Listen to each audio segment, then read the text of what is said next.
नमस्कार, सत श्री अकाल, आदाब। मेरा नाम मनदीप पूनिया है और आज हम बात करेंगे हिमाचल, पंजाब, उत्तराखंड और जम्मू कश्मीर में आई बाढ़ को लेकर। हमारे साथ वरिष्ठ पत्रकार गुरशमशीर मौजूद हैं, हमारे साथ टिकेंद्र जी मौजूद हैं और उत्तराखंड से भी हमारे साथ पत्रकार राहुल कोटियाल जुड़ेंगे। गुरशमशीर पंजाब में घूम के भी आए हैं, जो बाढ़ के इलाके हैं वहां पर जाकर आए हैं। 1988 के बाद कहा जा रहा है कि 37 साल बाद पंजाब में सबसे अधिक जो पानी है, जो सबसे अधिक बाढ़ देखने को मिली है।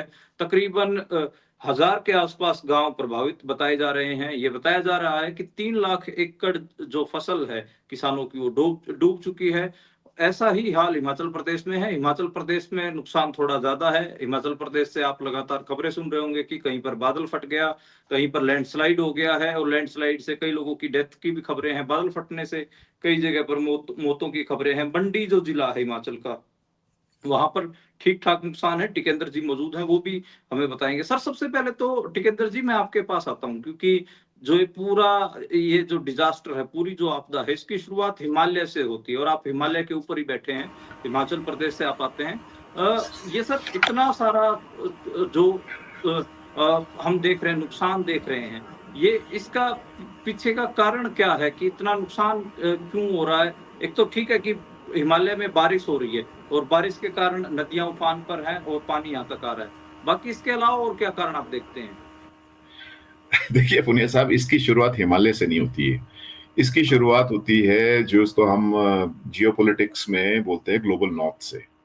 जो अच्छा। पिछले 150-200 सालों में जो कार्बन विसर्जन जो हमारे जिसको हम बायोस्फीयर बोलते हैं उसमें हम जो इंडस्ट्रियल रेवोल्यूशन हुई थी, हम 150-200 साल का मानते हैं कि कितना कार्बन और ऐड हो गया है। तो उसमें जो सबसे ज्यादा योगदान है वो विकसित मुल्कों का है। जी। मतलब जिन्होंने पूरी तबाही पूरी दुनिया में लेकर आई है। अब ये कैसे हिमालय में प्रभावित करती है कि मैं जब वो पेरिस की क्लाइमेट टॉक्स थी 2015 की, मैं उसमें डेलीगेट था। तब उसमें ये कहा गया कि अगर दुनिया में बहुत ज्यादा विनाशकारी जो जलवायु परिवर्तन के असर को रोकना है तो 1.5 डिग्री से ऊपर नहीं जाना चाहिए टोटल टेम्परेचर, जो हम नापते हैं अपना इंडस्ट्रियल रेवोल्यूशन के उससे, वहां से। लेकिन हो क्या गया है कि इतना विसर्जन हो चुका है कि दो बातें हिमालय में और जो फिर पंजाब में सबसे ज्यादा प्रभावित कर रही है। एक ये है कि सारे जब हम ओशियंस को देखते हैं, चाहे वो पैसिफिक है, अटलांटिक है, जो अरेबियन सी है, इसमें जो टेम्परेचर राइज बहुत ज्यादा है। उससे क्या है कि बहुत ज्यादा पानी निकल कर आ रहा है, इसलिए मानसून की जो वाष्प है वो बहुत तेजी से बनकर आ रहा है। एग्जैक्ट मुझे फिगर पता नहीं है, लेकिन 1.5 से ऑलरेडी ऊपर वो क्रॉस कर चुका है। दूसरी बात जो हो रही है, हिमालय में नॉर्मली नॉर्थ वेस्टर्न में हमारे जो पार्ट है, जिसको हम हिमालय एक नॉर्थ ईस्टर्न है, जिसमें सिक्किम और ये बाकी जो हमारे सेवन सिस्टर्स आते हैं, और एक है नॉर्थ वेस्टर्न जिसमें हम लोग हो गए, हिमाचल, उत्तराखंड, इंडियन हिमालय रीजन की बात कर रहा हूँ, और ऑफ कोर्स पाकिस्तान का भी बड़ा हिस्सा इसमें है। तो ये जो नॉर्मली ये वाला एरिया जैसे लद्दाख है और है, ये एरिड है, मतलब यहाँ बारिश बारिश कम होती थी। यहाँ सिर्फ दूसरा वेस्ट जो बारिश का आता था वो आता था हमारा जो मेडिटेरेनियन सी से बाद में जो इसको नॉर्थ वेस्ट वेस्टर्न डिस्टर्बेंस बोलते हैं। लेकिन बाय लार्ज जो बारिश यहाँ पर आती है वो आती है मानसून के दौरान। अब क्या हो गया है कि एक आपको अरेबियन सी बताया, दूसरा ये है कि साइंटिस्ट बड़ा साफ बता रहे हैं कि हिमालय पर्वत पर हम ऑलरेडी 1.8 डिग्री चले जा चुके हैं। अब इसको 1.8 डिग्री का मतलब सरल भाषा में आम आदमी की उसमें क्या हम बता सकते हैं? हम ये बता सकते हैं कि अगर 1 डिग्री बदलाव हुआ है तो उसका जो एक्सट्रीम वेदर इवेंट्स, एक्सट्रीम मतलब जैसे पुनिया साहब, मुझे नहीं पता आपकी उम्र क्या है, लेकिन अगर आप 1996 के बाद पैदा हुए हैं तो वो क्लाइमेट वैज्ञानिक बोल रहे हैं कि उन्होंने वो विनाश के साथ पैदा हुए हैं। मतलब उनको विनाश डिजास्टर के साथ रहना सीख जाना चाहिए, क्योंकि दुनिया में वो एक 1996 पीरियड बताया गया है। तो एक्सट्रीम वेदर इवेंट जैसे हम पहले देखते थे कि जो आपका, जैसे आपने कहा, क्लाउड बर्स्ट, बादल का फटना, जो पहले 100 साल में होते थे, अभी हम देख रहे हैं कि 10 साल में। हालांकि ये सारे क्लाउड बर्स्ट नहीं है, ये भी एक गलत फहमी है जो बहुत सारे रिपोर्टिंग हो रही है कि हर जगह क्लाउड बर्स्ट, हर जगह क्लाउड बर्स्ट नहीं है, क्योंकि उसकी नापने का तरीका होता है। 100 मिलीमीटर है तो क्लाउड बर्स्ट होगा।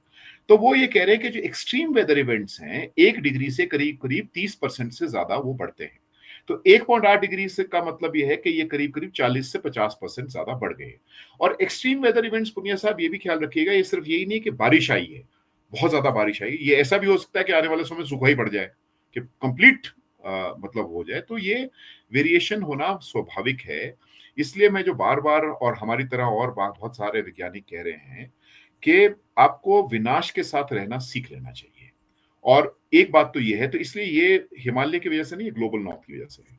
दूसरा कारण ये है कि जो हम जब हमें पता है कि इतनी नुकसान हो सकता है, तो हमने जो विकास का रास्ता अपनाया है, खासकर जिसको मैं एक टिपिंग पॉइंट बोलता हूं 1990 के बाद से, जिसमें हमने ये कहा कि जिसको हम पॉलिटिकल इकोनॉमी की भाषा में कहते हैं नव उदार पूंजीवाद, कि जिसमें हमने कहा कि भी देखो विकास करो, हम अब केंद्र से तुम्हारी मदद नहीं करेंगे हिमालय के राज्यों की, तो आपको अपना डेवलपमेंट करनी है। डेवलपमेंट के लिए हिमालय में क्या है, हमने बोला हाइड्रो पावर, आंखें बंद करके हाइड्रो पावर लगाओ। आपको मैं आज भी बता रहा हूँ पुनिया साहब, जितने हमारे रोड तबाह हुए हैं, मेजॉरिटी रोड वो तबाह हुए हैं जहां या तो हाइड्रो पावर बने हैं, मतलब पानी परियोजना बनी है, और या जहां पर ये नेशनल हाईवे का 4 लेन बना है। हाइड्रो पावर इसलिए चाहिए कि आपको स्रोत आएगा, हालांकि स्रोत तो तब भी नहीं आता, तब भी 1 लाख करोड़ से ऊपर हमारा आज कर्जा हो गया है। और आपको टूरिज्म बढ़ाना है, तो टूरिज्म बढ़ाने के लिए आपको जगह जगह पर आपको इस तरह से मोड पे चले जाना है। और इसलिए आप मेजॉरिटी जगह पर देखेंगे जहां पर हम कभी, जिसको हम अंग्रेजी में बोलते हैं, सेटलमेंट नहीं खड़ा करते थे। जैसे हमारे कहावत है, घराट और शमशान घाट ये साथ साथ चलते हैं। अब जहां पर घराट थे वहीं पर हम लोगों ने मतलब बहुत ये भी, तो ये जो पुश है ये लोगों की गलती नहीं है, तो ये बेसिकली जो धारा विकास की धारा, जबकि ये पता था कि विनाश की जो है वो तारीख लिख दी गई है 1996 के बाद से। जो भी बच्चा पैदा हुआ है उसने एक भी नॉर्मल सीजन अपनी जिंदगी में, जीवन काल में नहीं देखा है। और जो भी बच्चा पैदा हुआ है उसने जो जो डिजास्टर है वंस इन 2 मंथ्स देखे हैं। तो एक ये नया नॉर्मेटिव है, और दूसरी बात ये है कि अनसर्टेनिटी बहुत ज्यादा है। अब जैसे हम बच्चों को सबको यहाँ बोलते हैं, आप कम से कम तैयारी रखिए अपनी, आप अपना मोबाइल हमेशा चार्ज रखिए, बैटरी बिल्कुल चार्ज रखिए, पता नहीं कब क्या हो जाएगा, आपका बिल्कुल क्लियर होगा, ऑल ऑफ अ सडन बादल आएंगे और इतनी तेजी से आएंगे। तो तीसरी बात जो मैं कह रहा हूं कि चलिए ज्यादा बारिश भी हो गई, ठीक है पुनिया साहब, तो बारिश ज्यादा होगी तो आपके पानी आना चाहिए ना उसमें, जी। पानी की जगह मिट्टी क्यों बह रही है? तो दो ही कारण उसमें होते हैं जो ज्यादा वैज्ञानिक की जरूरत है। हालांकि बहुत सारे लोग बोल रहे हैं विज्ञान विज्ञान की जरूरत नहीं है बचाने की।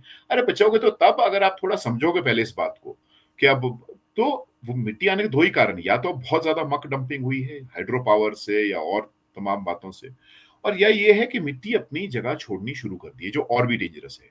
तो अगर ऐसी बात है तो हमें क्या भविष्य के लिए अगले 25 साल, 30 साल, 50 साल योजना बनानी है, इस हिसाब से आज सोचना, आज उसको बिल्ड करना बहुत जरूरी है। और आखिरी बात जो मैं पुनिया साहब कहना चाहूंगा, इसमें सबसे ज्यादा जो मार पड़ती है ना, क्योंकि जमीन का जो लेयर है, और इसमें हालांकि एक हमारी दोस्त उसने पिछले आर्टिकल भी लिखा है, वो पड़ती है जो दलित है, जो मार्जिनलाइज सेक्शन है, क्योंकि वो है जिनके पास जमीनें ज्यादातर दी गई थी, मतलब नदी के पास, नाले के पास। आप ज्यादातर देखेंगे थुनाग में हो या कुछ और जगह पर हो, एंड ऑफ कोर्स कुछ जगह होटल भी है क्योंकि कमर्शियल उसकी एक्टिविटी भी आ गई है। तो तो इस ब्रॉड फ्रेमवर्क में मैं समझता हूं, अपनी बात को मैं रखना चाह रहा था, और आप बाद में टाइम होगा तो मैं और भी इसमें रखूंगा कि कैसे बड़े पैसे वाली जो एजेंसीज थी, अंतरराष्ट्रीय एजेंसीज थी, उन्होंने पैसा डाला हिमालय के राज्यों में।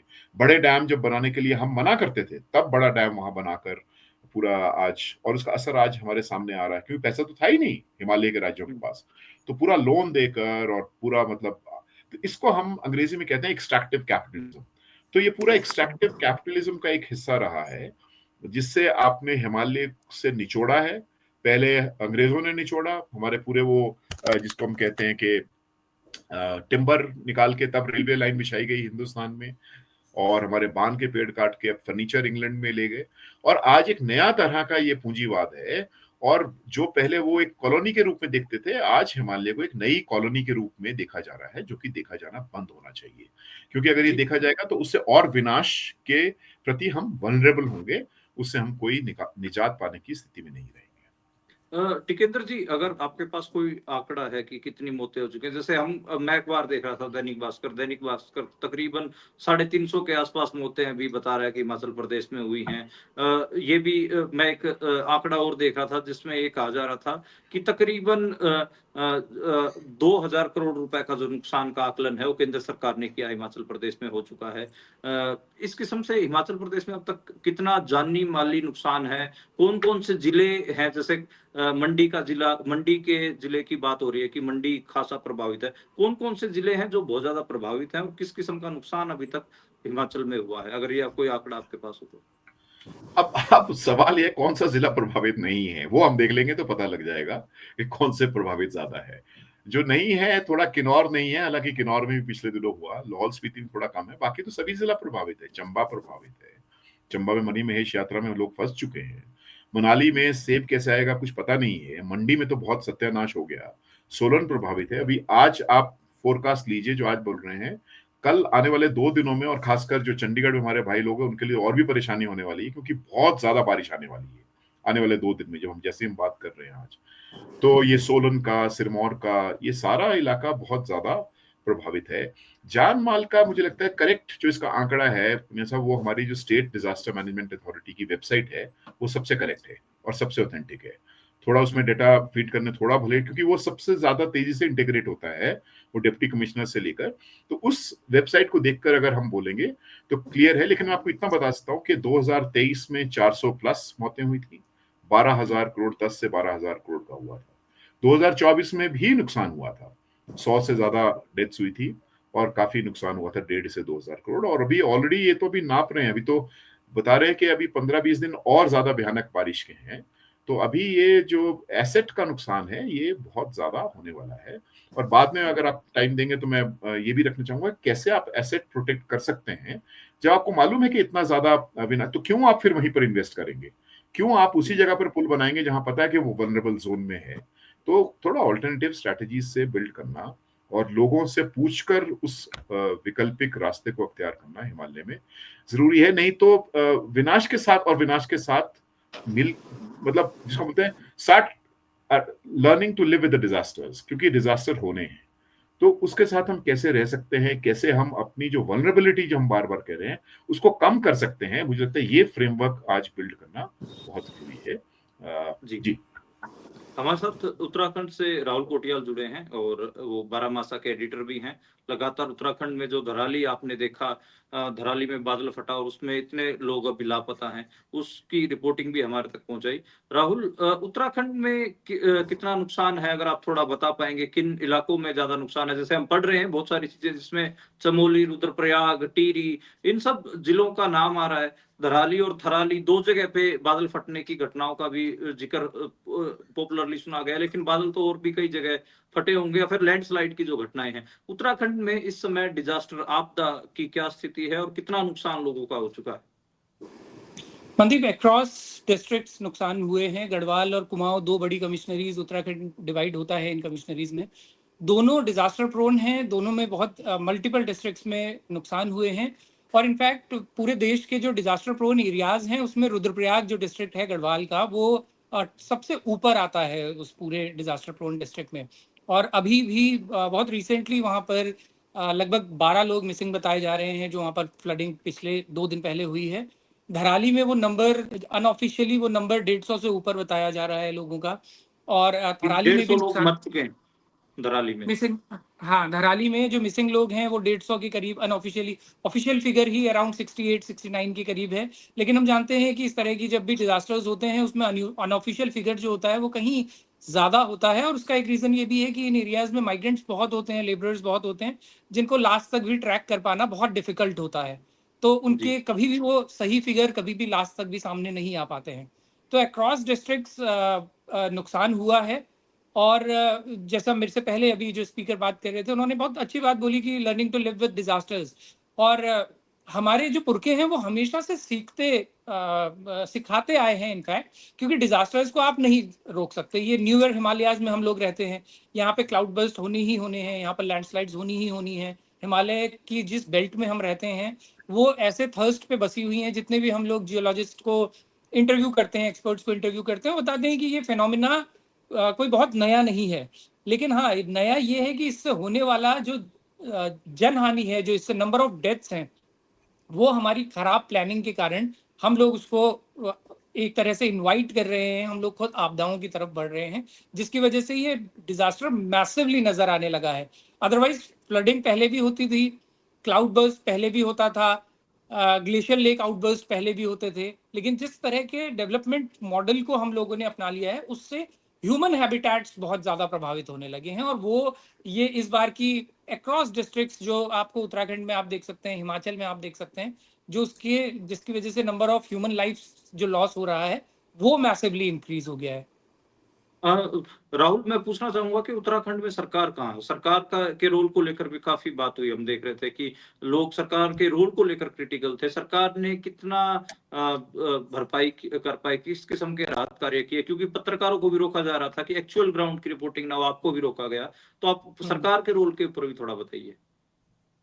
यूजुअली मनदीप इसमें ऐसा होता है कि जब कहीं पे डिजास्टर हो जाता है तो जितनी भी तमाम एजेंसीज होती हैं, फिर उसमें चाहे हमारी मिलिट्री हो, पैरामिलिट्री फोर्सेस हो, पुलिस फोर्सेस हो, पीडब्ल्यूडी हो, डिजास्टर मैनेजमेंट हो, फूड एंड सप्लाई हो, इन लोगों को एकदम वॉर स्टेपिंग पे काम करना होता है। और यूजुअली वॉर स्टेपिंग पे काम होता भी है। जिस समय एक बार कहीं पे डिजास्टर जब आ जाता है उसके बाद फेस सेविंग के लिए बहुत दिनों से काम करने लग जाती हैं तमाम एजेंसीज। और एक टेंडेंसी हमारे यहाँ ये भी रही है कि हम अक्सर जो हमारी आर्म्ड फोर्सेज या पैरामिलिट्री फोर्सेज होती हैं उनको हम उतना क्रिटिसाइज नहीं करते हैं या क्रिटिकली नहीं देखते हैं, और सरकारें इसको इस्तेमाल करना बखूबी जानती हैं। इस मौके पर सरकारें हमेशा जवानों को आगे कर देती हैं, एनडीआरएफ को, एसडीआरएफ को, पुलिस को, आर्मी को आगे कर देती हैं कि देखिए तमाम, और वो आर्मी वाले कर भी रहे होते हैं, नो डाउट कि आर्मी वाले उस समय आगे होते भी हैं, लेकिन वो फेस सेवर्स भी बन जाते हैं गवर्नमेंट के लिए ऐसे मौकों पर। अभी आप देखिए कि धराली में इतनी बड़ी आपदा आई जहां पर मैं बता रहा हूँ कि अनऑफिशियली 150 लोग मिसिंग बताए जा रहे हैं, लेकिन नंबर ऑफ बॉडीज कितनी रिकवर हुई हैं? सिर्फ 2 बॉडीज रिकवर हुई हैं। वो 2 बॉडीज भी बिल्कुल इनिशियल डेज पे रिकवर हो चुकी थी।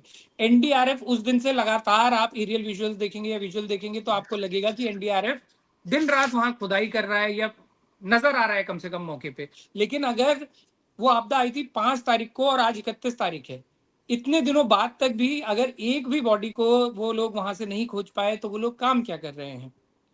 तो इन एजेंसीज को आगे करके उस समय पे फेस सेविंग की जाती है जिस समय पे कोई डिजास्टर आ जाता है। No doubt food and supply कई लोग कंट्रीब्यूट भी करते हैं, और अब तो ये भी देखने को आया है कि कंट्रीब्यूशन के नाम पे एक तरह का नया बिजनेस मॉडल कई लोगों ने जनरेट कर लिया है कि कहीं आपदा आती है उसके तुरंत विजुअल्स निकाले जाते हैं, कुछ सोशल मीडिया हैंडल्स पर उनको पेड प्रमोशन करके प्रमोट किया जाता है और तुरंत डोनेशन मांगना शुरू कर लिया जाता है। वो पता नहीं कौन से एनजीओज और कौन से लोग हैं जो इस तरह के काम में डे वन से इन्वॉल्व हो जाते हैं और बड़ी उगाही करने लगते हैं।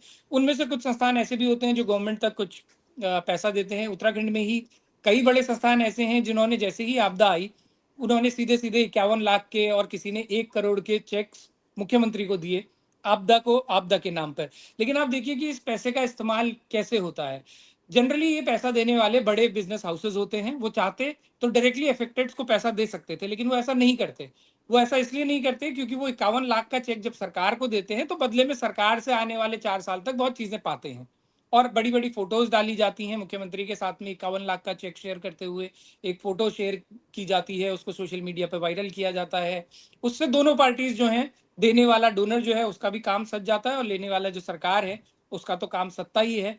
लेकिन आप देखिए कि धराली में, सिर्फ धराली की अगर मैं बात करूं तो वहां पर आइडेंटिफाई जितने लोगों को किया है, 98 फैमिलीज को आइडेंटिफाई किया गया है कि उनको बहुत बड़ा नुकसान हुआ है। उनको अभी फौरी राहत के तौर पर 5-5 लाख रुपए के चेक बांटे गए हैं। लेकिन इसका अंदाजा आप खुद लगाइए मनदीप कि जिस व्यक्ति का पूरा घर बार चला गया, बिजनेस चला गया, पूरा होटल चला गया, वो 5 लाख रुपए में क्या सरवाइव कर पाएगा? 5 लाख रुपए में तो मतलब कुछ भी नहीं, उसका स्क्रैच से सब कुछ खत्म हो चुका है। तो जी। उसको राहुल, आपने धराली का भी जिक्र किया। मैं थोड़ा सा, अगर आपके पास कोई फैक्ट, कोई और आंकड़ा है कि उत्तराखंड में ओवरऑल कितने नुकसान की बात की जा रही, कोई एस्टिमेट फिगर आपके पास हो तो वो भी बताइएगा। दूसरा, केंद्र सरकार की तरफ से किस किस्म की मदद की बात हो रही है? क्योंकि देखिए, जो हिमालय रीजन है उसमें तो हर जगह पे आ रहा है। हिमाचल के सीएम भी कह रहे हैं कि स्पेशल पैकेज दिया जाए इस इलाके को। उत्तराखंड में भी लोग मांग कर रहे हैं कि इसको नेशनल डिजास्टर घोषित करके स्पेशल पैकेज रिलीफ फंड जो है सेंट्रल गवर्नमेंट की तरफ से आना चाहिए। ऐसा कुछ हो रहा है क्या? और कितना नुकसान आपको लग रहा है? आकलन कुछ लगाया जा रहा है इसकी तरफ से? राज्य सरकार का कोई डाटा हो या कुछ उस दिशा में कदम हो? वो एक्चुअली जो अपडेट गवर्नमेंट इसमें क्या करती है कि जब तक बॉडीज रिकवर नहीं होती तब तक वो नंबर ऑफ पीपल डेड को 2 ही दिखाएगी, क्योंकि 2 ही लोगों की बॉडीज मिली हैं। नंबर ऑफ पीपल मिसिंग वो दिखाएंगे, और मिसिंग में भी वो लोग उतने ही फिगर्स आ पाएंगे जिनका वो इंश्योर कर पाएंगे कि उनके किसी ना किसी परिजन की तरफ से कोई ना कोई कंप्लेंट रजिस्टर करवाई गई है। लेकिन वहां पे जैसे मैंने पहले बताया कि माइग्रेंट लेबरर्स इतने ज्यादा होते हैं इस तरह के धराली जैसे और इस तरह के इलाकों में कि उनका एग्जैक्ट नाम नंबर देने वाला कोई कोई पीछे होता ही नहीं है, तो इसलिए वो आंकड़ा बहुत बड़ा हो जाता है। तो कई बार ऑल्दो डिजास्टर मैनेजमेंट की वेबसाइट पे वो आंकड़े अपडेट किए जा रहे हैं कि कहाँ से कितने नंबर ऑफ पीपल मिसिंग बताए जा रहे हैं, लेकिन उस पर बहुत ज्यादा रिलाय नहीं किया जा सकता उस तरह के फिगर्स पर। दूसरा जो आपने कहा स्पेशल पैकेजेस वाली बात, वो बहुत मशहूर किताब है everybody loves a good drought, P Sainath ji की। उसी तरह से पहाड़ी इलाकों में everybody loves a good flood और everybody loves a good disasters जब सरकारें काम करती हैं तो ये स्ट्रेटेजी बहुत अच्छे से, क्योंकि अब आप देखिए कि स्पेशल पैकेज अगर मिलेगा तो कायदे से उसे लॉन्ग टर्म में कैसे इस्तेमाल होना चाहिए। और आप आगे का छोड़ भी दीजिए, उत्तराखंड में जहां डिजास्टर आया है, ये धराली वाली जो बेल्ट है, इस बेल्ट में डॉक्टर नवीन जुयाल इंडिया की बहुत रेप्यूटेड जियोलॉजिस्ट हैं, उन्होंने बाकायदा 3 साल पहले एक ऑल्टरनेटिव डीपीआर फाइल की थी। वो पूरा जो जोन है वो भागीरथी इको सेंसिटिव जोन में आता है, वो इलाका, वहां पर कंस्ट्रक्शन एक्टिविटीज, कई जगह तो कंप्लीट ब्लैंकेट बैन की बात वहां पर की जाती है। लेकिन उसके बाद भी सरकार के पास दो तर्क होते हैं, एक तो ये कि उसको चारधाम में ऑल वेदर रोड बनानी है, और उससे इंपॉर्टेंट तर्क होता है कि बॉर्डर एरिया है और नेशनल सिक्योरिटी के लिए जरूरी है कि हमको वहां पर बॉर्डर रेलवे चाहिए। इसलिए तमाम चीजों को एक तरह से बाईपास कर दिया जाता है, कई कानूनों को बाईपास कर दिया जाता है नेशनल सिक्योरिटी के नाम पे। लेकिन ये देखिए आपकी बहुत क्लियरली जो जियोलॉजिस्ट हैं वो इस बात को रखते आए हैं कि आप फ्लड जोन मार्क डिमार्केशन जो है आपका वो कहाँ तक पहुंचा है, भागीरथी इको सेंसिटिव जोन की अंदर वो इलाका आता है, वहां पर आपको एक भी पेड़ नहीं काटना चाहिए। उस ही सिर्फ वो एक जो इलाका है लगभग 20 किलोमीटर का, झाला से लेकर के और आगे गंगोत्री तक का, उस इलाके में ही तकरीबन 6000 पेड़ों पर, देवदार के पेड़ों पर निशान लगाए गए हैं कि उनको काटा जाना है। और इसके लिए बहुत क्लियरली जियोलॉजिस्ट बहुत साल से मना कर रहे हैं, ऑल्टरनेटिव डीपीआर तक दे चुके हैं कि अगर आपको यहाँ पर रोड बनानी ही है तो आप नदी के साथ साथ एक एलिवेटेड कॉरिडोर बना सकते हैं। जिस तरह के एलिवेटेड कॉरिडोर आपने बाकी जगह बनाए हैं, अगर आपको नेशनल सिक्योरिटी के लिए सड़कें चाहिए ही तो उसके और तरीके हो सकते हैं। लेकिन जो भी हम लोगों को बजट मिलते हैं या स्पेशल पैकेजेस मिलते हैं, वो इस दिशा में कभी भी काम नहीं आते। इस दिशा में उस बारे में नहीं सोचा जाता कि ये स्पेशल एरियाज हैं, इको सेंसिटिव जोन्स हैं, हिमालयन एरियाज हैं, डिजास्टर प्रोन जो जोन्स हैं, तो इसमें इस पैसे का इस्तेमाल इस लिहाज से लॉन्ग टर्म और सस्टेनेबल प्लानिंग के लिहाज से किया जाए ताकि उस पैसे का वहां पर यूटिलाइजेशन हो पाए। इस तरह से सरकारें कभी भी काम नहीं करती, जिसके परिणाम ये हैं जो हम धराली से लेकर थराली तक और उत्तराखंड से लेकर हिमाचल तक देख रहे हैं। अब चलते हैं पंजाब के ऊपर। पंजाब से हमारे साथ गुरशमशीर जुड़े हुए हैं। और गुरशमशीर, ये बताइए कि पंजाब को लेकर बहुत सारी बातें हो रही हैं। 1988 के बाद ये जो बाढ़ आई है, इसको लेकर कहा जा रहा है कि ये 1988 के बाद की सबसे बड़ी बाढ़ है। 37 साल हो चुके हैं। जितना नुकसान अब की बार देखा जा रहा है वो 2023 में भी नहीं हुआ था, उससे पहले 1995 में भी नहीं हुआ था। जितने भी डैम्स हैं उनसे पानी लगातार छोड़ा जा रहा है। जो पंजाब की नदियां हैं वो उफान के ऊपर हैं। और तकरीबन 1000 गांव और 3 लाख एकड़ फसल बिल्कुल तबाह हो चुकी है। और रेस्क्यू ऑपरेशंस जारी हैं, बहुत सारे लोगों को रेस्क्यू किया जा रहा है। लेकिन सबसे जो बड़ा नुकसान है वो हमें गुरदासपुर के इलाके में, अमृतसर के अजनाला के इलाके में, कपूरथला के इलाके में, सुल्तानपुर लोधी के इलाके में, होशियारपुर के इलाके में। और होशियारपुर जिला तो ऐसा है जो बिल्कुल हिमाचल प्रदेश से लगता ही है, और उसमें बहुत सारे चोज भी हैं। और वो जो चो होते हैं नदियों के, वो लगातार नुकसान कर रहे हैं। तो पंजाब को लेकर ये भी निकल के आ रहा, पंजाब सरकार कह रही है कि 23 लोगों की डेथ हुई है, वो एक डेटा है। जानवर कितने नदियों में बह के पाकिस्तान चले गए, इसके बारे में तो कोई डेटा है नहीं। सिर्फ हम विजुअल्स देख रहे हैं, और हमारे ऐसे विजुअल्स भी देख रहे हैं जिसमें भर भरा कर जो पंजाब के खेतों में जो घर हैं, गाँव में जो घर हैं, या फिर जो चो वगैरह हैं उनके किनारे जो घर थे वो भर भरा कर गिर रहे हैं, वो भी हम देख रहे हैं। तो पंजाब में इस समय स्थिति क्या है, वो आप थोड़ा बताइए। जी, थैंक यू मनदीप। आपने जो पृष्ठभूमि सभी रखी, बिल्कुल ऐसा ही है पंजाब में। तो उसमें करंट में पहले मैं बता दूं कि पंजाब में अभी करंटली क्या चल रहा है। पंजाब के 7 से 8 डिस्ट्रिक्ट जो हैं वो इससे प्रभावित हैं। जो फ्लड, सारे डिस्ट्रिक्ट्स नहीं हैं, उनके कुछ एरियाज हैं, कहीं कहीं पूरे डिस्ट्रिक्ट्स हैं। जैसे कपूरथला का सुल्तानपुर लोधी का जो सेगमेंट है वो ज़्यादा प्रभावित है। फिर फाजिल का काफ़ी प्रभावित है, फिरोजपुर प्रभावित है, अमृतसर में अजनाला का जो सेगमेंट है वो प्रभावित है, गुरदासपुर में डेरा बाबा नानक प्रभावित है, दीनानगर प्रभावित है, पठानकोट प्रभावित है। इस तरह तरन तारण जो है उसका एक हिस्सा प्रभावित है। ऐसे ही जो अभी घग्गर दरिया है जो मालवा में आ रहा है, उसमें भी उफान की खबर है कि उसमें भी वाटर लेवल बढ़ रहा है। पर हाल फिलहाल जो फोकस है वो ये जो मेनली जो सतलुज और ब्यास में जो पानी आया है, और जो रावी का जो बेसिक पंजाब रिवर 5 रिवर जो लैंड है, रिवर 5 है। और इसमें एक बड़ा पक्ष ये है कि जो वेस्ट पंजाब का हिस्सा है, जब आप इस फ्लड सिचुएशन को समझोगे तो पूरे पंजाब को समझना पड़ेगा, तो उसमें दूसरा पंजाब भी शामिल है। तो उसमें जो वेस्ट पंजाब है उसके जो सेंट्रल डिस्ट्रिक्ट्स हैं, जैसे लाहौर है, गुजरांवाला है, लायलपुर है, तो ये सारे एरियाज भी काफ़ी ज़्यादा प्रभावित है। उसमें झेलम डिस्ट्रिक्ट भी काफ़ी ज़्यादा प्रभावित है। और ये काफ़ी लंबे समय के बाद वेस्ट पंजाब में भी ऐसी बाढ़ आई है। और वेस्ट पंजाब में जो ज़्यादातर बाढ़ की वजह बन रहा है वो रिवर, जो रावी रिवर है, जो इंडिया की तरफ से जाता है, तो उसकी वजह से लाहौर में जो सारा जो गेटेड सोसाइटीज़ हैं, जिस ढंग से वहाँ पानी चला गया है, एक 25% हिस्सा शहर का भी इसमें ज़ेर-ए-आब आया है। तो वो मेनली जो पानी रिलीज़ किया गया है इंडिया की तरफ से, वो उसकी वजह से है। तो हम इंडियन पंजाब पे आते हैं। तो इंडियन पंजाब में वह जो ये सारी सिचुएशन है, इसमें एक तो जैसे जो एक्सट्रीम वेदर इवेंट्स की बात हुई है वो तो सभी के लिए है, जो है क्लाइमेट चेंज की वजह से। बट जो पंजाब में ये रिवर का सारा इशू है, या जो ये बाढ़ का सारा इशू है, 1988 में आपने बताया कि ऐसी बाढ़ आई थी, तो तब भी ये इशू था, आज भी ये इशू है कि जो पंजाब में जो बाढ़ आई है, ये वाली भी और पहले वाली भी, 2023 में भी ये इशू उठा था कि पंजाब में जो बाढ़ आती है वो यहाँ की जहाँ जो रिवर रेनफॉल होता है उसकी वजह से नहीं आती है। जो पीछे से पानी छोड़ा जाता है डैम्स की तरफ से, जैसे भाखड़ा नंगल डैम है, जो रंजीत सागर डैम है, या थीम डैम भी जिसको बोलते हैं, या पौंग डैम है, ये मेन डैम्स हैं। जो भाखड़ा नंगल डैम है, ये तो जो सतलुज के ऊपर जो बना हुआ है, सतलुज ब्यास के ऊपर जो सारा प्रोजेक्ट था नेहरू का, उसके बाद ये जो रंजीत सागर डैम या थीम डैम है, ये रावी के ऊपर है, पौंग डैम ब्यास दरिया के ऊपर है। तो ये 3 जो डैम हैं, इसमें जो वाटर होल्ड किया जाता है सारा साल में, जैसे खास तौर पे जब ये रेनिंग सीजन आता है, उसमें ये है पंजाब में लोगों का जो एतराज़ रहता है, 88 में ये काफ़ी बड़ा एतराज़ था, क्योंकि 88 में जब ये सारा कुछ हो रहा था तो तब पंजाब में SYL की खुदाई चल रही थी। बरनाला गवर्नमेंट फॉल हो चुकी थी।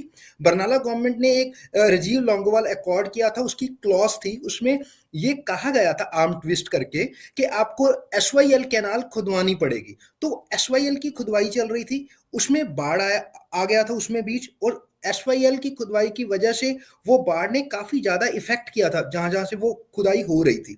तो उसमें ये हुआ था, एक तो SYL की खुदाई का इशू था, दूसरा इशू ये था ये वाटर होर्डिंग का, कि सेंटर जो है एक पैमाना है कि जब आप डैम जो हैं उसमें 25% जो वाटर है वो कंटिन्यूसली रिलीज होता रहना चाहिए, उसको एक मेंटेन रखने के लिए। तो ये पंजाब का एतराज़ ये रहता है कि उसमें कंटिन्यूसली पानी नहीं छोड़ा जाता है उतनी मिकदार में। जब एकदम से जब रिवर पीछे से रेनफॉल की वजह से पानी का लेवल बढ़ता है तो एकदम से पानी रिलीज किया जाता है, उसकी वजह से बाढ़ आती है। तो 88 में भी यही किया गया, और 2 फैक्टर्स जब इकट्ठे जुड़ गए, मिलिटेंसी का मूवमेंट चल रहा था, तब BBMP के चेयरमैन को गन डाउन किया गया था इस वजह से। तो पंजाब में जो रिवर का इशू है, रिवर वाटर का इशू है, चाहे फ्लड का इशू है, it has been a central to the politics as well. तो इसमें काफी ज्यादा खून बह चुका है। इस सारी, आपको पता है कि जो सारी मूवमेंट रही है 80s की, जिसको खालिस्तान मूवमेंट नेशनल मीडिया में बोला जाता है, तो वो सारी मूवमेंट की जो शुरुआत थी वो कपूरी के मोर्चा से हुई थी। तो जो SYL का इशू था, तो उसके ऊपर सारा बिल्डअप होते होते हम KPS गिल के दौर में आते हैं, तो सारा जो सारा फेक इनकाउंटर्स का, तो जो एक 30,000 लोग मारे गए पंजाब में, चाहे वो सारा रिवर वाटर से शुरू हुआ था। तो आज 2025 में जब हम बैठे हैं, तो 2025 में जब बाढ़ आई है, तो वो सारी जो मेमोरी है पिछली, वो मेमोरी को रिकलेक्ट किया जा रहा है। मैं बाढ़ प्रभावित इलाकों में जाके आया हूं, उनका यही कहना है कि ये जो पानी है, इसको जानबूझ के छोड़ा जाता है। एक कॉन्स्पिरेसी थ्योरीज वो कहते हैं कि ये पंजाब के अगेंस्ट एक कॉन्स्पिरेसी थ्योरी है, जो हमेशा पंजाब को डुबाने के लिए ये सेंट्रल यूज करता है। वाटर जो रिवर वाटर है, उसको एज अ वाटर बॉम्ब की तरह से यूज किया जाता है। ये पहले भी हुआ है और अब भी हो रहा है। ये एक धारणा है, इसमें कितनी सच्चाई है कितनी नहीं है, मैं आपको सिर्फ फीलिंग बता रहा हूं, जो ग्राउंड में लोग कैसे महसूस करते हैं। दूसरी बात है इसमें जो इसका सारा जो जियो पॉलिटिक्स का एंगल है, हमने देखा ऑपरेशन सिंदूर से पहले जब इंडस वाटर ट्रीटी का इशू उठा था, तो इंडस वाटर ट्रीटी का इशू उठा तो पूरे नेशन में ये कहा गया कि अभी हम इसको प्यासा मार देंगे पाकिस्तान को। हमारे जो चीफ मिनिस्टर थे भगवंत मान, उन्होंने भी कहा कि इस ट्रीटी को तोड़ा जाए और इस ट्रीटी की हमें बड़ा पानी मिल जाएगा। तो ये सारा जो इशू है रिवर वाटर का, ये इशू एक क्लाइमेट का इशू कैसे बनता है कि पंजाब का जो पार्टीशन हुआ है, वो पार्टीशन जो है वो रिवर्स का पार्टीशन भी है। तो उसने इसको कैसे मेस्ड अप किया है, ये जो सिचुएशन हमारी बनती है बार बार, उसमें जो ये partition of reverse of Punjab है, उसका जो रोल है वो इंडस वाटर ट्रीटी जैसे, जिसमें छह दरिया का जिक्र है, उसमें रावी का जिक्र है, ब्यास और झेलम, ब्यास और सतलुज, इसको ईस्टर्न रिवर बोला जाता है। और इसके बाद जो झेलम, इंडस और चिनाब, इसको वेस्टर्न रिवर्स बोला जाता है। तो इसकी वाटर शेयरिंग का एग्रीमेंट है। बेसिकली ये सारे दरिया जो हैं वो पंजाब में ही फ्लो कर रहे हैं, चाहे वेस्ट पंजाब में, चाहे मेजॉरिटी जिसकी वाटर शेयरिंग का इशू तो डिसाइड किया गया। इंटरेस्टिंगली उसमें Punjab has never been a party. ये 1990 का आपने डेवलपमेंट मॉडल का बताया, पर पंजाब का जो इशू रिवर वाटर का है वो इंडिया की नेशन बिल्डिंग के साथ ही शुरू होता है। तो ये एक बुनियादी फर्क है इस सारी सिचुएशन में। तो अभी जो सिचुएशन चल रही है उसमें बड़ी धारणा ये है कि जो डैम बनाए गए हैं पंजाब के रिवर्स के ऊपर, उसकी वजह से पंजाब को बार बार पंजाब को इस आपदा का सामना करना पड़ता है। तो ये इससे रिवर कोर्स जो है, वो रिवर कोर्स भी आप देखोगे कि जब जो दरिया है उसका कोई पर्टिकुलर रिवर कोर्स नहीं होता है, वो बदलता रहता है। तो जब आप एक जगह पे उसको डैम बना दोगे, तो वो ऐसा नहीं है कि वो इसी जैसे हरीके है, जैसे भाखड़ा ब्यास में तो फिर भी एक पहाड़ी सिलसिले में वो उसके बीच में आता है, तो कुछ है उसमें डिजाइन के एंगल से, बट यहाँ पे पूरे मैदान के ऊपर बनाया गया है, जो हरीके का है या जो ब्यास का ऊपर है। तो आप देखोगे कि वो रिवर कोर्स तो बदलता रहता है। तो आपने डैम बना दिया, तो डैम की वजह से क्या होता है, एक उसको मेरे को पता नहीं है हिंदी में उसको क्या बोलते हैं, जो डैम से पानी जब बैक मारता है तो उसको रोकने के लिए हम उसको पंजाबी में बोलते हैं तुस्सी बन। वो एक टेम्परेरी बांध होता है जो आप कच्चे रूप से बनाते हो, just to reduce the water damage, के वो गांव में ना जाए। तो बहुत सारे वो जो बांध है, तुसी बन है, वो बनाने पड़े हैं। तो अभी जो सारा सिचुएशन पंजाब में चल रहा है, जो 2023 में बाढ़ आई थी और 2088 में बाढ़ आई थी, उसमें एक सेंट्रल पॉइंट यही है कि जो डैम बनाए गए हैं उसका कंट्रोल सेंटर के अंडर है, तो वो अपने लिहाज से ये पानी रिलीज करते हैं पंजाब के अगेंस्ट। ये एक परसेप्शन है।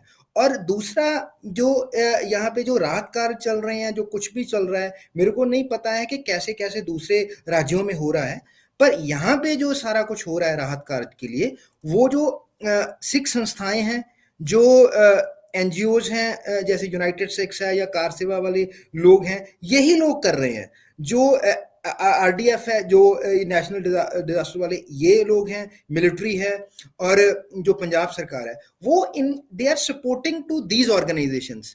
तो आप देख लीजिए कि कितना इनडिफरेंस और कितना ज्यादा डिस्ट्रेस है। तो ये सिचुएशन को मैं ऐसे रीड कर रहा हूँ। जी, शुक्रिया गुरशमशीर। देखो, जब पहाड़ की और एक जो फ्लड प्लेन, क्योंकि पंजाब हिमालय का फ्लड प्लेन भी है, उसमें एक अंतर होता है।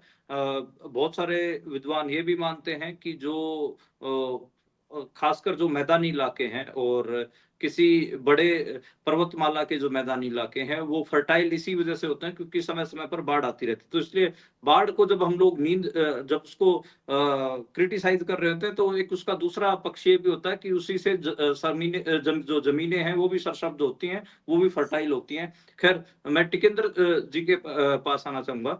सर, इस पूरे मामले में आपने जैसे पंजाब का पक्ष सुना कि जो डैम्स बने हुए हैं, खासकर जो डैम सतलुज के ऊपर जो भाखड़ा ब्यास जो डैम है, और या फिर रावी के ऊपर जो डैम है, उनका बड़ा एक कहा जा रहा है कि उनसे एकदम से पानी छोड़ दिया जाता है। हिमाचल में क्या बात हो रही है इसको लेकर, जो अभी नुकसान हो रहा है, इसके ऊपर क्या लोग क्या सोचते हैं?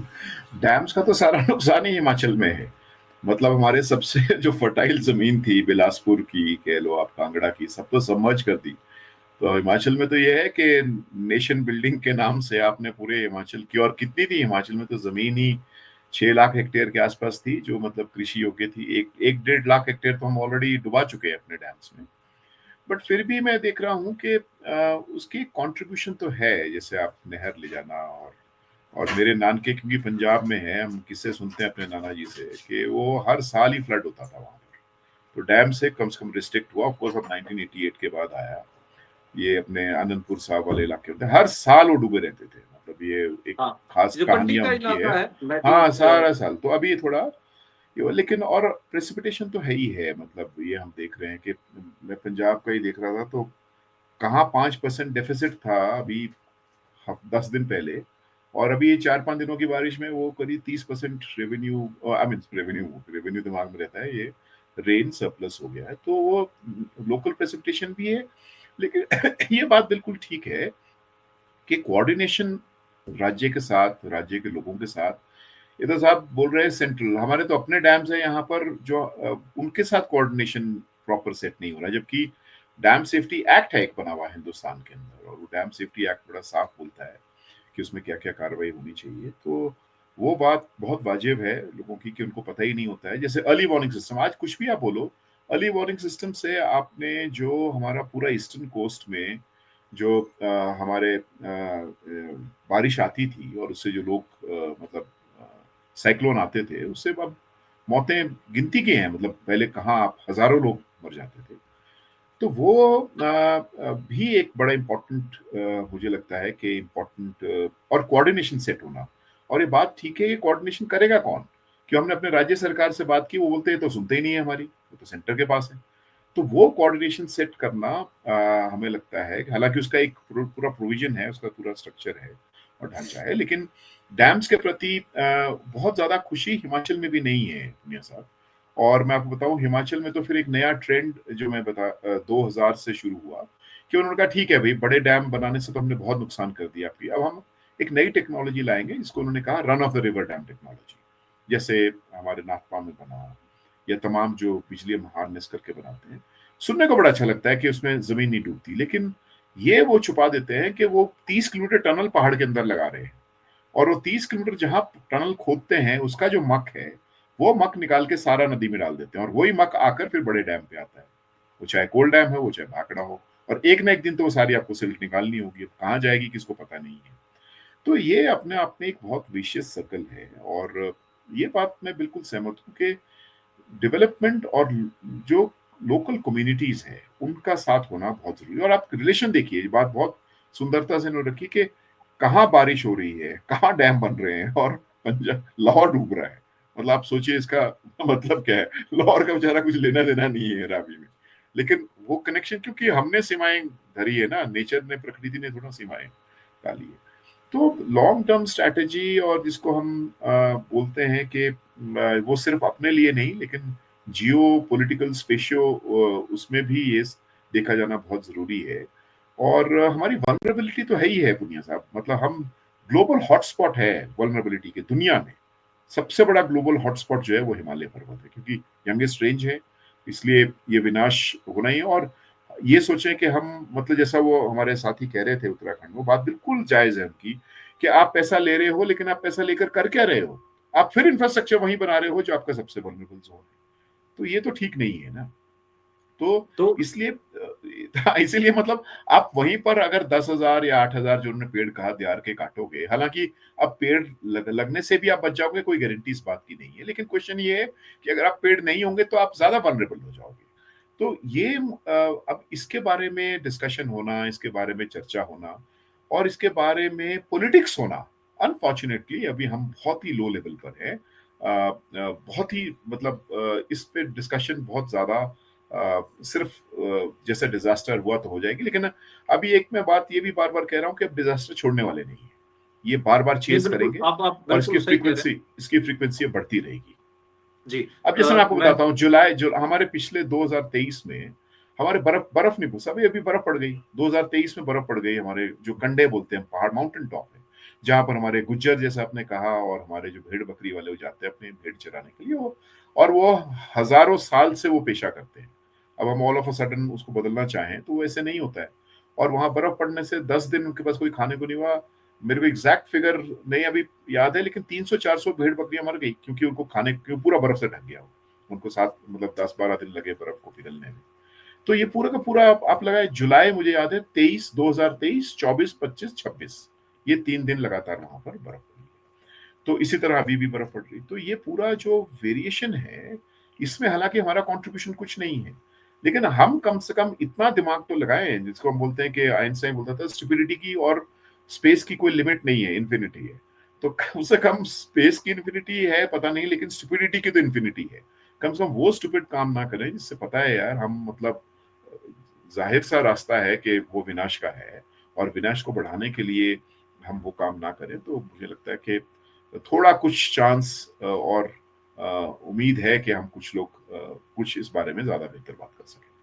बिल्कुल, मैं थोड़ा आखिरी में एक बार हरियाणा की मैं जिक्र कर देता हूँ। हरियाणा में भी जो बाढ़ है वो आई हुई है, और हरियाणा में जो टांगरी नदी है, मारकंडा नदी है और जो घग्गर नदी है, उसके कारण पंचकुला से लेकर अंबाला, यमुनानगर और कुरुक्षेत्र, करनाल, ये सारे इलाके बाढ़ से प्रभावित हैं। जो एक नदी यमुना नदी भी है, और यमुना नदी हथिनीकुंड बराज से निकलती है। जो हथिनीकुंड बराज से जो पानी छोड़ा गया है, उससे यमुनानगर, कुरुक्षेत्र, करनाल, पानीपत, सोनीपत, वो इलाके भी प्रभावित हैं। और जो जैसे हरियाणा के दो तरफ दो रेंज है, एक तो लोअर शिवालिक फुटिल आपको पता है, जो चंडीगढ़ और पंचकुला और यमुनानगर आगे तक कंटिन्यू होता है। एक जो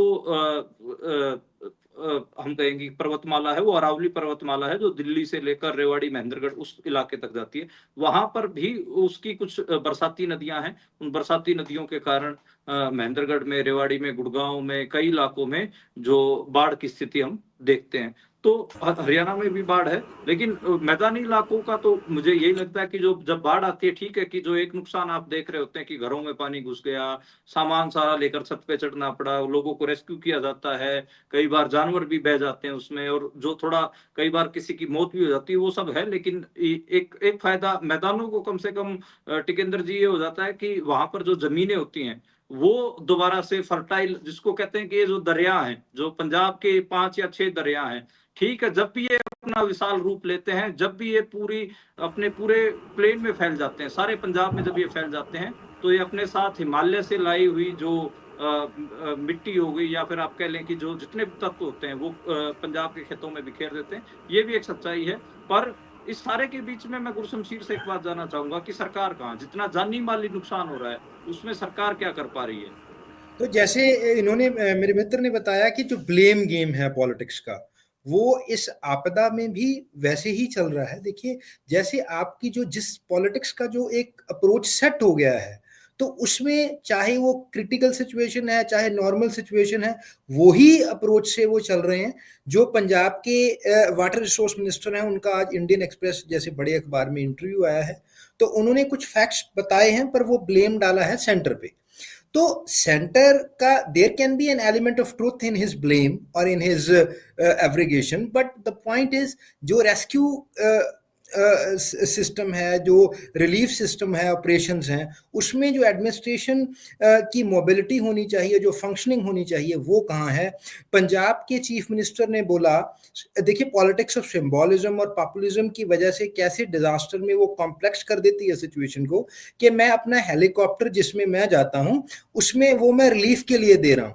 तो अभी क्या है, helicopter is not that made for the extreme weather events. तो वो क्या कर रहा है, वो पैकेट्स गिरा रहा है ऊपर से। तो क्या होता है कि वहां पे आंधी भी कहीं चल रही है, कहीं बारिश भी चल रही है। तो ये डिस्ट्रीब्यूशन बेटर है जो बोट से हो सकता है, जो रेस्क्यू बोट्स होती हैं। जब ऊपर से गिराते हो तो वो इधर उधर जाता है, वो खराब हो रहा है। तो इस पॉपुलिज्म की वजह से कि सीएम ने अपना हेलीकॉप्टर दे दिया इसके लिए, तो वो एक जो एरर है, जो रिलीफ ही नहीं आपका मिल पा रहा, जो आप सारी एफर्ट कर रहे हो उसमें खर्चा भी हो रहा है। तो इस किस्म की पॉलिटिक्स है, पॉपुलिज्म की पॉलिटिक्स है। चाहे पंजाब की ऑपोजिशन पार्टी है कांग्रेस, वो भी पॉपुलिज्म कर रहे हैं। इसमें सबसे बड़ी बात है जो हम बात करते हैं सोशल कॉन्ट्रैक्ट की, social contract has totally missing. जो है वो तो बड़ी डिबेट है जो एक्सट्रीम वेदर इवेंट्स हैं, पर जिसको रिलीफ जिसको लेना है, वो जो संस्था वाले लोग जा रहे हैं, जो कार सेवा वाले जा रहे हैं। इवन मैं यहाँ पे मेंशन करना चाहूंगा, जो हमारे यहाँ के खडूर साहब के एमपी हैं अमृतपाल सिंह, वो अभी डिब्रूगढ़ जेल में है, उनकी हलके में बाढ़ आई हुई है। तो हम जब वहां गए तो उन्होंने बोला कि हमारे एमपी को तो इन्होंने अंदर डाला हुआ है। तो ये भी एक इशू है, उनकी पार्टी भी कर रही है, उनके लोग कर रहे हैं उधर। तो आप कल बोलोगे कि अमृतपाल को लोग सपोर्ट करते हैं, जो आपदा में जाएगा तो उसको सपोर्ट करेंगे। तो ये एक इशू है कि स्टेट जो है उसका रोल बिल्कुल ही इसमें कम है। और पंजाब में तो ये माना जाता है कि Punjab the state, even state government has reduced to the police, और कोई काम नहीं रह गया है उनको। तो यही एक यहाँ पे भी मैं देख रहा हूँ, और ये बड़ी अनफॉर्चुनेट सिचुएशन है। आप जब जिसका सभी घर जा चुका है तो वो आपको ये बोलता है ब्लंटली कि हमें कोई उम्मीद नहीं है सरकार से, हम कुछ लेना भी नहीं चाहते उनसे, तो हम अपने आप जो है जितना भी कर पाएंगे तो कर लेंगे। तो देखिए जो इस लेवल का डिस्ट्रस्ट है, जो ये एक बेविश्वास, सही बात, ये बड़ा खतरनाक है। सही। पुनिया साहब, एक मैं दो बातें फटाफट बोलना चाहूंगा आपको, और इनफैक्ट ये ट्रिगर किया भाई साहब की बात से। मैं एक्चुअली केरला में उनके अर्बन कमीशन का मेंबर हूँ। 25 साल के लिए उनकी हमने अर्बन पॉलिसी लिखी है। अभी 12-13 सितंबर को मेरा काम खत्म हो जाएगा, एक बड़ी कॉन्क्लेव हो रही है। और मैं आपको दो बड़े मजेदार किस्से सुनाना चाहता हूँ। एक जो ट्रस्ट और मिसट्रस्ट की बात है, एक्चुअली बहुत इंपॉर्टेंट है। अभी आप जानते हो एलडीएफ गवर्नमेंट है, वो मानकर चल रही थी पिछली बार वो नहीं आएगी, सिर्फ एक बाढ़ है जिस बाढ़ ने उसको वापस लाया। क्योंकि जो ट्रस्ट उसने स्थापित किया वहां पर लोगों में, जब लोग परेशानी में थे, और पूरा मतलब जैसा आपने कहा कि स्टेट और नॉन स्टेट एक्टर्स को जैसा बात कर रहे हैं, वो एक फॉर्मिडेबल रीजन बना है लोगों के विश्वास। हालांकि आप पिछले 50 साल का देख लें, कोई रिपीट नहीं होता है वहां पर। एक बड़ा कारण ये था। तो ये ट्रस्ट होना सोसाइटी में, मुझे लगता है ये एक बहुत इंपॉर्टेंट एलिमेंट है। और ये इसमें सिर्फ सरकारें नहीं, इसमें मतलब और भी बहुत सारे हैं जो मुझे लगता है कि अलग से हम इस पर डिस्कशन कर सकते हैं। दूसरी बात मैं अपने कमीशन के हवाले से आपको बताना चाहूंगा, क्योंकि नौटियाल साहब चले गए, कि वहां भी यही है। वहां पर वो सैंडविच है, कोस्टल इरोजन है और आपके पहाड़ के बीच में वो, इसलिए उनका नुकसान बहुत ज्यादा होता है। तो हम लोग वहां पर जो रिहैब का हमने दिया है कि फॉलो द एलिवेशन के कम से, और नेशनल हाईवे वही उल्टा काम कर रहा है। मतलब वो नेशनल हाईवे वहां भी जाकर पूरा वैसे ही रास्ते बना रहे हैं जिससे वो बाढ़ और प्रेसिपिटेट होगी। तो हमने कहा जहां आपको दिख रहा है कि आप पानी को जाने दे सकते हो, तो वो एलिवेशन होना बहुत जरूरी है। और उन्होंने अभी जो घर बनाए हैं, क्योंकि वायनाड से जो रिहेबिलिटेट हुए, वो भी एक मॉडल देखने लायक है। मुझे लगता है अभी वो 250 या 300 घर हैं जिसको देंगे। 400 स्क्वायर मीटर का घर दे रहे हैं साहब एक आदमी को। तो ट्रेड ऑफ ये है, क्यों छोड़कर आएगा अपना? भले वो बोलेगा फिर फ्लड में मैं जाऊंगा, लेकिन 400 स्क्वायर मीटर का उसके बाद उसको दिया है कि आप उसके ऊपर जितनी मंजिल ऑफ कोर्स एफएआर के हिसाब से बना सकते हैं, लेकिन उसकी दो कॉन्टूरिंग बहुत इंपॉर्टेंट हुई, एक जियोलॉजिकल और हाइड्रोलॉजिकल। कम से कम वहां पर उनकी एलिमेंट ऑफ जो वल्नरेबिलिटी है वो बहुत कम है। मतलब ये लॉन्ग टर्म स्ट्रेटेजी इससे बिल्ड करना। और जो पहले कन्वेंशन होती थी, अब जैसे पंजाब में मेरे बुजुर्ग सुनाते हैं कि वो पहले से तैयार रहते थे कि भाई देखो इतना राशन रहेगा। तो ये जो ट्रस्ट दोबारा से बिल्ड करना, और ये सिर्फ के सिर्फ सेंट्रल लाइन आएगी उसी से गैस मिलेगी, अरे गैस मिलेगी, सेंट्रल लाइन टूट जाएगी, आपको घर में तो अपना चौका चूल्हा रखना पड़ेगा। तो वो मुझे लगता है दोबारा से इस सर्कल में घूमना और माइक्रो लेवल पे अपने जो नेटवर्क जो गांव में होते ही थे, मतलब अनफॉर्चुनेटली सेंट्रलाइज सिस्टम ने एक भारत एक देश के नाम से, एक गैस एक राशन कार्ड के नाम से, ये सब मतलब ये चलता नहीं साहब। भारत बहुत बड़ा देश है, तो मुझे लगता है कि वो एक बड़ी इशू है जिसको हमें, और डिजास्टर में सबसे पहले मदद के लिए आपका पड़ोसी खड़ा होगा अगर बचेगा, मतलब अगर वो भी चले जाएगा तो अलग है। एनडीआरएफ हमने सब जगह देख लिया साहब, तो वो इसलिए हाई टाइम है जब हम इसको पूरा का पूरा, जिसको हम अंग्रेजी बोलते हैं, मेन स्ट्रीम कर सके। डीआरआर एक सेंडाई फ्रेमवर्क है जहां पर ये जापान से लेकर हम आए, disaster risk reduction. It's high time, I think we should start talking about our own language और इसको कस्टमाइज करना, खासकर हमारे अपने उत्तर पूर्वी भारत में। ये नहीं तो हमारी वल्नरेबिलिटी तो है ही है, और जैसा ट्रस्ट, मतलब पंजाब का मतलब मॉडल देते हैं कोविड में, क्योंकि मैं दिल्ली 5 साल रहा, कि पूरा का पूरा जब लोग कोई नहीं जाते थे तो गुरुद्वारे वहां से चलते थे। तो आज उस सोसाइटी में भी अगर ऐसी हालत हो रही है तो आप समझ सकते हैं कि कितना बड़ा एक डीप रूटेड क्राइसिस सिस्टम में घुस गया। आई थिंक यही मैं बोलना चाहता जी। शुक्रिया टिकेंद्र जी। कोई आप गुरशमशीर या टिकेंद्र, कोई आखिरी, क्योंकि हम इसको कंक्लूड कर रहे हैं, कोई बात आप बोलना चाहें कि इस पूरे जो डिजास्टर की सिचुएशन है इसमें कोई आपको लगता है कि ये बात छूट रही है, कोई आप बात रखना चाहें तो? बस यही है कि जो इसमें ना एक और भी चीज़ है जो हरियाणा पंजाब के हवाले से मैं करना चाहूँगा, कि इस बार ये भी एक हुआ है कि हरियाणा की तरफ से भी पंजाब के लोगों को एक राहत के लिए वो सामग्री भेजी जा रही है। तो ये एक बड़ा एक पॉजिटिव लाइन है कि जो पीपल टू पीपल ट्रस्ट है, जहाँ पे सरकार का ट्रस्ट कम हो रहा है तो लोगों का एक दूसरे के ऊपर इन सभी पॉलिटिकल फॉल्ट लाइन्स के बीच ट्रस्ट बन भी रहा है। तो मेरे को ये लग रहा है कि this is a silver lining. जी, बिल्कुल आपने सही कहा कि बहुत सारे हरियाणा के गांव में, मैं आज देख रहा था सुबह उठ के, जब मैंने देखा तो बहुत सारे गांव में ट्रॉलियां अनाज की भर के और इधर जा रही हैं। मेरे पास भी आज कई सारे हरियाणा के लोगों के फोन आए। हरियाणा के ही एक सिंगर हैं, हालांकि पंजाबी के सिंगर हैं, वो खासे पंजाब में देखे जा रहे हैं, रेशम अनमोल काफी सेवा कर रहे हैं। आज सुबह मेरे पास पहलवान बजरंग पुनिया का फोन आया, उसने भी यही कहा कि पंजाब में हम कैसे करें। तो वो एक जो चिंता है पंजाब की, वो हमें दिख रही है। पंजाब में जो बाढ़ की मार है, हिमाचल की भी दिख रही है। हिमाचल में भी मैं कई लोगों को जान रहा हूँ जो लगातार चिंता कर रहे हैं, मंडी जिले की खासकर, कि मंडी में कह रहे हैं कि जो तबाही है वो थोड़ी ज्यादा है। जुड़ने के लिए शुक्रिया। और आज हमने कोशिश की कि जो ये नॉर्थ इंडिया पूरा, खासकर जो हिमालय का जो रीजन है और हिमालय के नीचे जो सरसब्ज जमीनें हैं या फिर फर्टाइल जो प्लेन है, उनमें क्या घट रहा है, उसके ऊपर हमने एक बात रखने की कोशिश की है। हिमाचल हो, हालांकि जो जम्मू का इलाका, जम्मू तवी का जो इलाका है वो छूट गया, वहां पर भी काफी नुकसान हुआ है। जम्मू तवी का इलाका हो गया, और आपने वेस्ट पाकिस्तान है उसकी भी, पंजाब है उसकी भी बात की आपने, और जो हिमाचल की भी बात हुई, उत्तराखंड की भी बात हुई, थोड़ा हरियाणा की भी हमने बात रखी। हालांकि हरियाणा में उतना नुकसान नहीं है जितना पंजाब में हमें देखने को मिल रहा है। तो जुड़ने के लिए शुक्रिया, और कोशिश करेंगे कि आगे इस किस्म की बातचीत हो सके जिसमें जो सारे पड़ोसी सूबे हैं उनके कम से कम पत्रकार या विद्वान तो एक थैंक साथ बैठकर कुछ साझे मुद्दों पे बात हाँ कर जी, हाँ सकें। जी, thank you for this initiative. Thank you very for nice, this. या वेरी नाइस। चलिए, जी, थैंक यू, बहुत बढ़िया sir, thank you so much. Thank you जी, thank you sir. Bye bye.